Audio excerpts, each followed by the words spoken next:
Muito boa tarde, estamos de volta, Mundial, e você chegando mais uma vez para te fazer companhia, para um bate-papo extremamente gostoso e interessante aqui na Vibe Mundial. Todas as tardes, às 16h30, temos Mundial e você, e sempre um bate-papo bem diferente.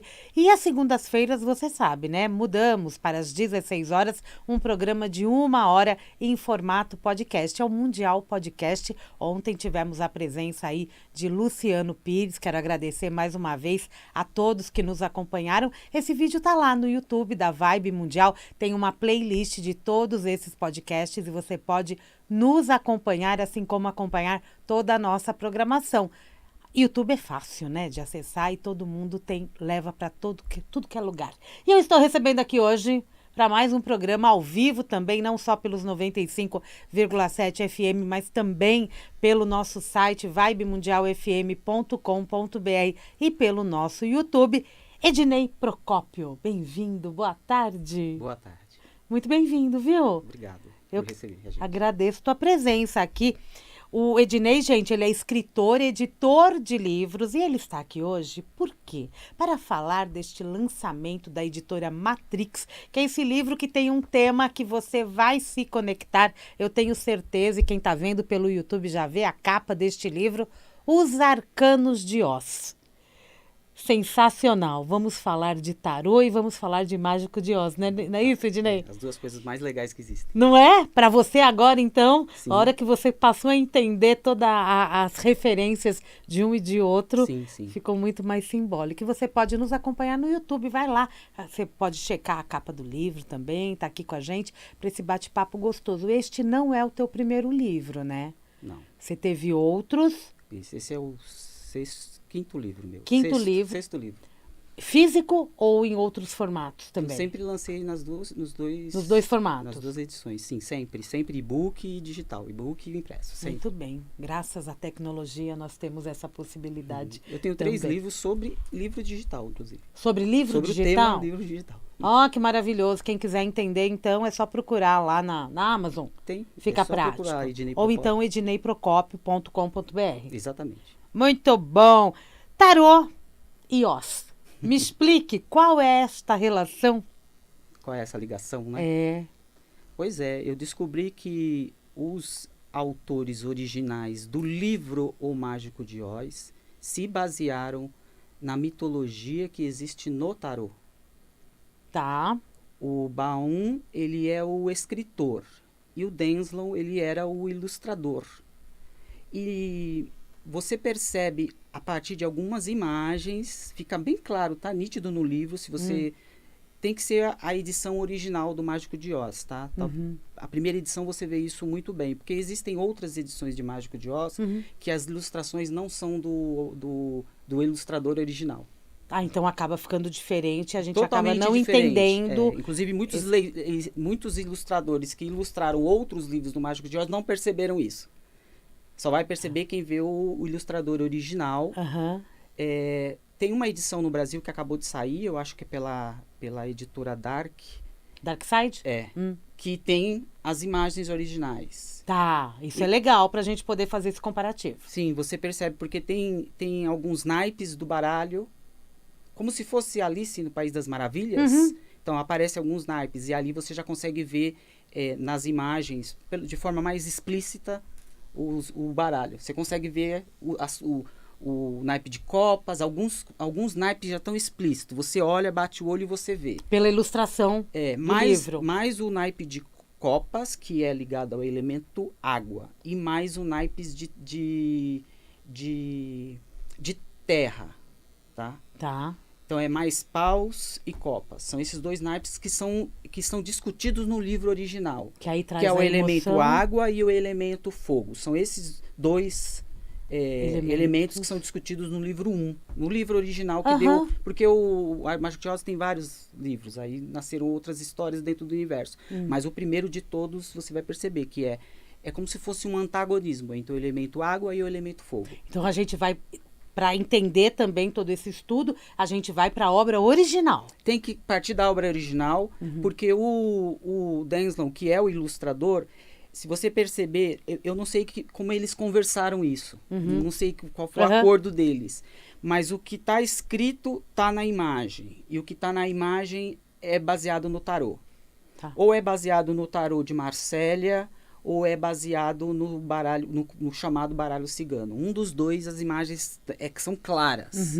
E algumas são tão óbvias. Por exemplo, no tarô de Marsella tem uma carta que se chama a Força, que é uma jovem senhora adestrando talvez um leão. Aquela imagem está dentro do Mágico de Oz, quando a Dorothy está amansando o leão covarde. Olha isso. Tem uma imagem, porque assim, tem uma cena em que ela tá com medo, a Dorothy está com medo porque disseram para ela que naquele caminho podia ter urso. O urso é uma carta do baralho cigano. E aí o leão vai mexer com o Totó, que é o cachorro dela. E aí ela fala, não, com o meu cachorro você não vai mexer. E aí ela descobre que o leão é covarde. Naquele momento é como se ela tivesse adestrado o próprio medo dela. É a carta, a força. Nossa, que legal isso. Tá na ilustração original do livro e tá muito mais claro no filme. Porque o filme tem muitos mais arquétipos do tarô, por incrível que possa parecer, muito mais do que o próprio livro, inclusive. Né? Talvez pelas próprias imagens em movimento, né? A gente acaba se localizando. Sim, tem um filme que é tipo, sabe, um curta-metragem em preto e branco, que é antes desse filme clássico de 39. Ele é baseado numa peça de teatro, porque o autor do livro Mágico de Oz, ele também ele fez o roteiro para teatro. Então, a história da Dorothy, ela nasce no teatro. E a primeira vez que foi filmado no teatro. Se você assiste esse filme, de novo, tem todos os arquétipos do baralho cigano e do Marsella, principalmente esses dois, tá inserido ali, tá? Sim.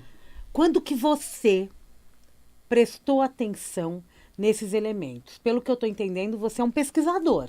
Eu só né? pesquiso. Você é um estudioso. Você não lê tarô comercialmente. Não, comercialmente mas você não. conhece todos Sim, os arcanos do tarô. Sim, eu estudei bastante o tarô. Eu gosto muito de estudar os arquétipos do tarô. Porque depois o tarô, ele é um artefato mágico. E é impressionante que quanto mais você estuda, mais você consegue ver essa magia. Você consegue absorver. Então eu comecei a estudar. Mas eu fui parar no tarô por uma outra razão. Eu estava estudando os 4 elementos, na verdade. Tá. E aí eu fui levado para dentro do tarô, porque o tarô ele é baseado 100% nos 4 elementos. A base do tarô, assim, se você tirar tudo do tarô e não sobrar nada, você tem os 4 elementos. E eu fui estudar o tarô para estudar os 4 elementos dentro do tarô. E aí eu fui estudando a história do tarô, as edições, os autores, quem fez tal, quem fez isso, quem fez aquilo. Porque para você entender como as coisas funcionam, você tem que entender a cabeça do inventor. Sim. Mas você achava diferença também, por exemplo, quando você olha um de Marsella, aí você olha um Rider-Waite, aí você também estudava essas diferenças? Sim. Sim, por exemplo, no caso do baralho cigano, o baralho cigano ele não é baseado nos arcanos maiores. Ele é baseado, o baralho cigano é baseado apenas nos arcanos menores. São? O baralho cigano, ele nada mais do que uma seleção de cartas dos arcanos menores. É isso que é o baralho cigano. Olha que riqueza. Porque assim, o Marsella ele tem arcanos maiores. São 22 arcanos maiores. E tem os arcanos menores. O baralho cigano, ele vem depois, tá? Ele nasce depois, mais tarde, em 1800. E ele é uma seleção de cartas dos arcanos menores. Inclusive, essa seleção ela não foi feita de forma aleatória. Tem um porquê. Se você estuda, você entende. E ao estudar o tarô, eu me fazia algumas perguntas, né? Por que a pessoa que fez o tarô, o baralho cigano, por exemplo, tem algumas cartas e não tem outras? Você foi buscar essa informação também? Fui tentar compreender. Então, por exemplo, no baralho cigano, você tem o Ás, não tem a carta 2, não tem a carta 3, não tem a carta 4, não tem a carta 5. Tá. Aí ele pula para o 6 e vai até o 13. São 36 cartas. 36 cartas, que é 4 naipes vezes 9. Então, ele só tem, das 14 cartas que tem que ter um baralho completo, algumas edições tem 13, tá? Mas o correto são 14. Então, das 14, o cara que inventou esse baralho cigano, ele só tirou 9. Muito bom, bom.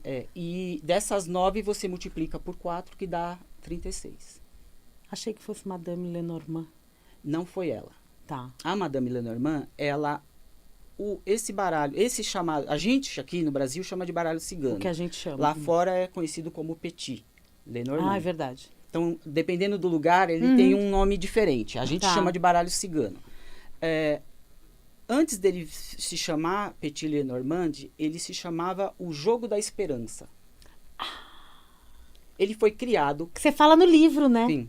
Ele foi criado por um alemão em 1790. Ele criou um jogo da vida. É um jogo da vida, literalmente. Sim. Você coloca as cartas na mesa e você brinca, sabe? Como se fosse um ludo. As cartas é um tipo de um ludo. Ele tem aqui até a imagem dele, né? Tem no livro, quem inventou tá o aqui, Johann.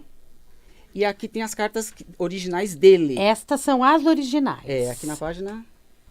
Tá lá no comecinho, 12. Página 12. Essas são as cartas originais.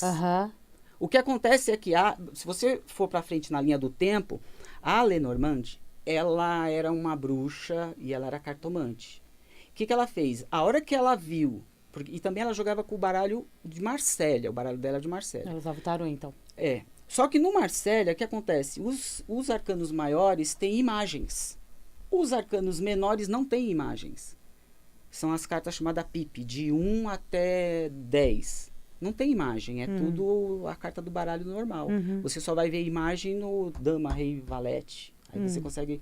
Quando ela viu esse jogo, ajudou muito ela. Como a Lenormand, Mariane é o nome dela. Como a Mariane já jogava o baralho... Olha ela aqui. Pois tem aí a foto dela. Como ela jogava os 22 dos arcanos menores, a hora que ela viu essas imagens, foi fácil para ela usar esse baralho. Mas ele originalmente era um jogo de entretenimento, era um card game. Ele não era um oráculo. Era um game, então. Era um game.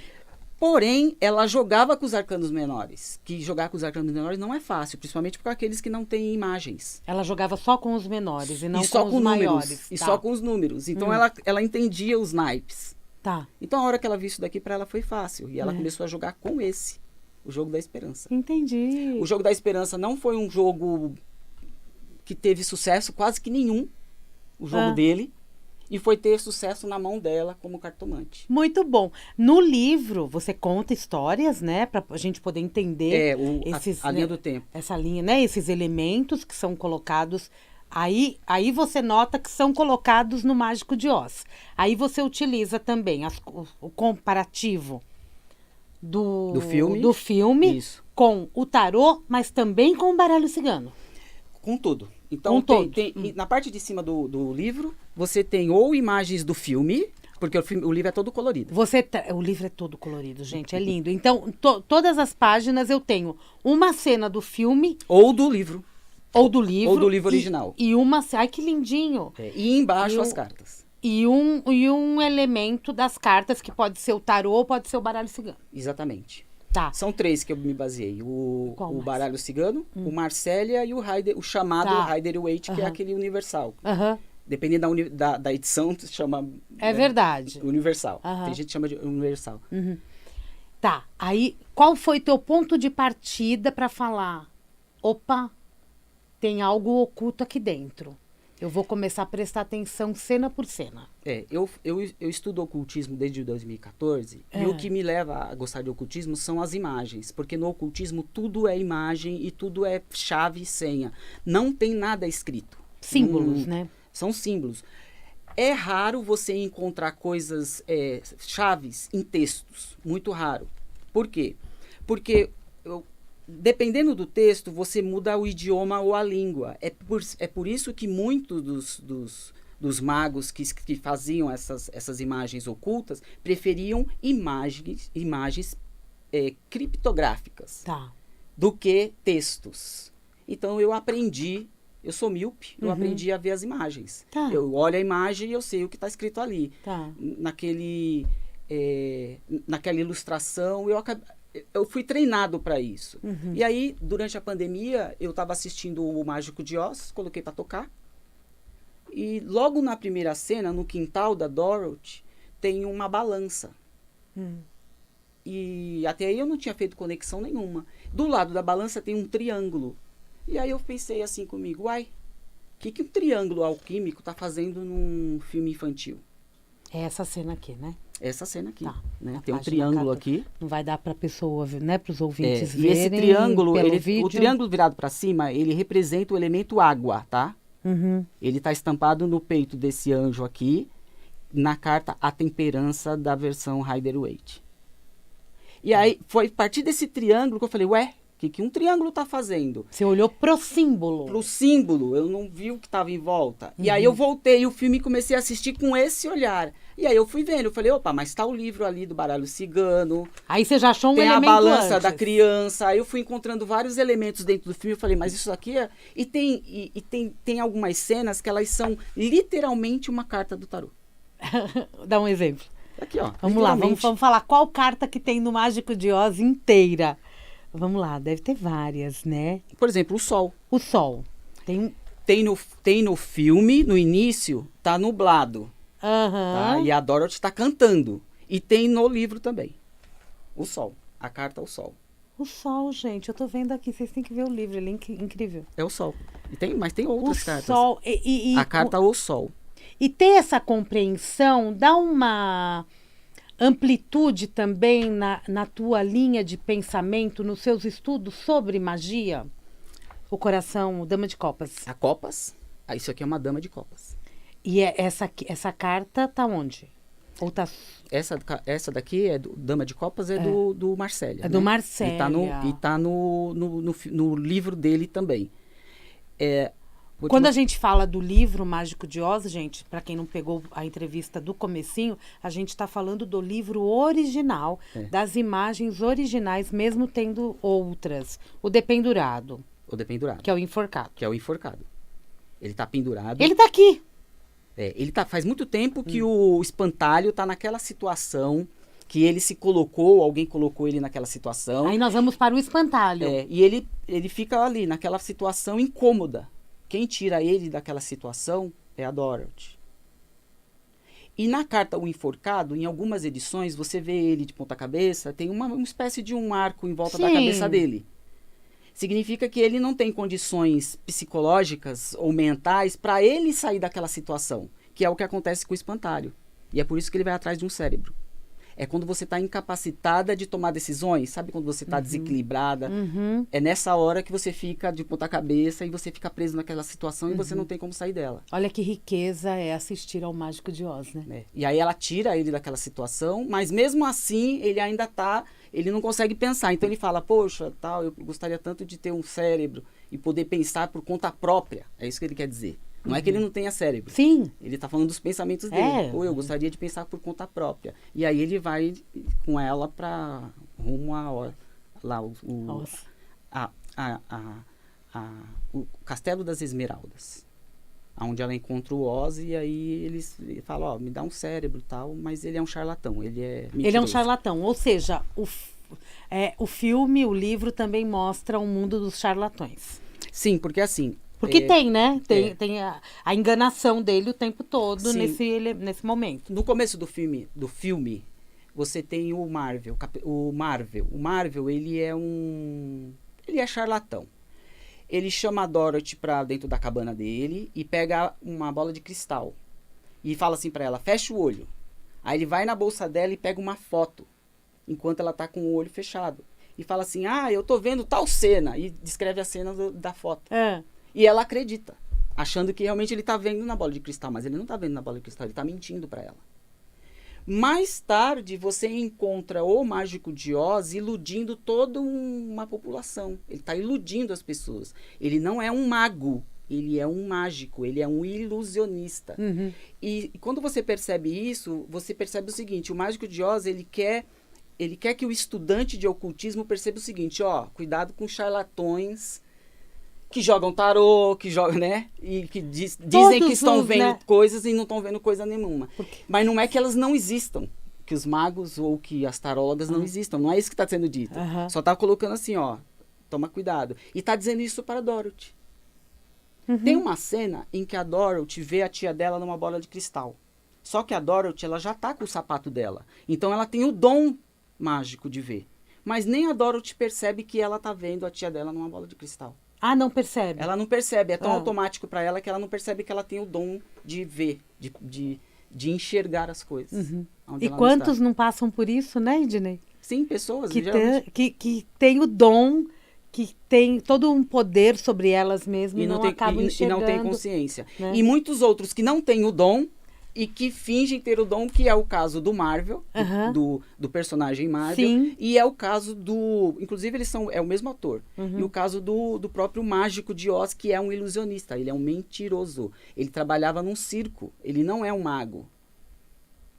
Entendi. Ele não é o que as pessoas dizem. Então, a obra trata, para quem é estudante de ocultismo, ela trata de outros assuntos que você não consegue ver quando você está só assistindo o filme. Por isso que é importante ter um entendimento para ir batendo o olho e entendendo o que eu estou vendo, assim como quando eu estou lendo tarô, bater o olho, o meu conhecimento, toda essa percepção até intuitiva acaba aflorando ali. Mas, na verdade, a gente está lendo símbolos. Isso. Aí, o tarô, o baralho cigano foi parar na mão do Edward, que é quem criou o chamado tarô universal, o Rider-Waite. E convidou uma moça chamada Pamela para ilustrar. É a Pamela que fez as ilustrações maravilhosas do Rider-Waite. E eu sempre digo que esse tarô devia se chamar Smith-Waite. Porque Smith é o nome dela e o Waite é o nome dele. Então devia ter o nome dos dois. E não Rider, porque Rider era o editor do tarô. E tem muito disso. Às vezes, alguns editores não entendem de tarô e eles publicam só porque vende. Acontece isso muitas vezes. Um movimento. E aí, o Rider, por alguma razão, levou o nome do baralho, mas quem realmente fez o baralho do Rider-Waite foi uma moça chamada Pamela. Foi a Pamela. Claudinei Prieto fala bastante da Pamela aqui. A Pamela era uma bruxona, ela era da Aurora Dourada, daquela sociedade secreta. E lendo o livro, escrevendo o livro, eu tive a seguinte sensação. O autor do livro, O Mágico de Oz, e o Edward, eles escreveram a mesma coisa. Essa é a sensação que você tem, porque as imagens são as mesmas. Com a diferença que um criou um tarô, um baralho, para as pessoas poderem usar como oráculo, ele até ensina no livro dele, e o outro escreveu uma história infantil. Será que o que escreveu a história infantil não se baseou no tarô? Creio que sim, porque está muito claro. Tem um conhecimento.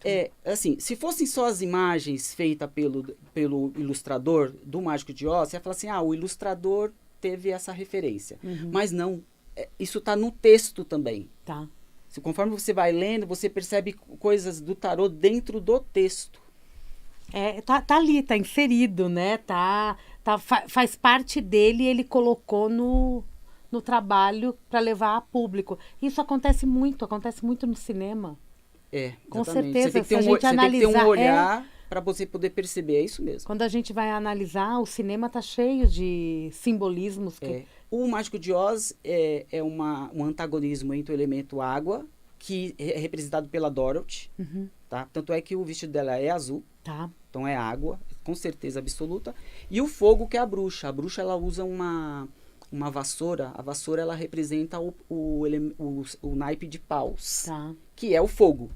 Tanto é que ela tem um achote e ela acende o fogo na vassoura dela para queimar o espantalho. É o fogo. Naquele momento, o que a Dorothy faz? Ela pega um negócio de água e joga na bruxa. Quando tem essa imagem São elementos sim, quando trabalhando um com o outro. Quando a Dorothy acha esse balde d'água, ela tá agindo como um... Tá vendo aqui que ela pega?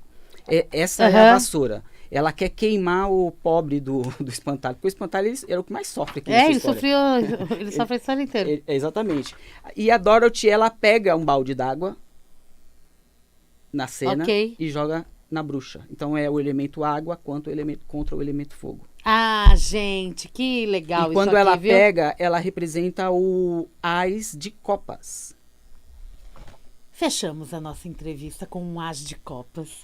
E 2 elementos tão importantes na vida de todos nós, né? Sim. Obrigada, Ednei. Eu que agradeço. Quem quiser contato com você, quem quiser conhecer o teu trabalho, quem quiser adquirir o livro, qual que é o melhor caminho? O livro está no site da Editora Matrix. Matrix.com.br. Editora Matrix, E está à venda na Amazon, Também. para quem gosta de e-book ou impresso.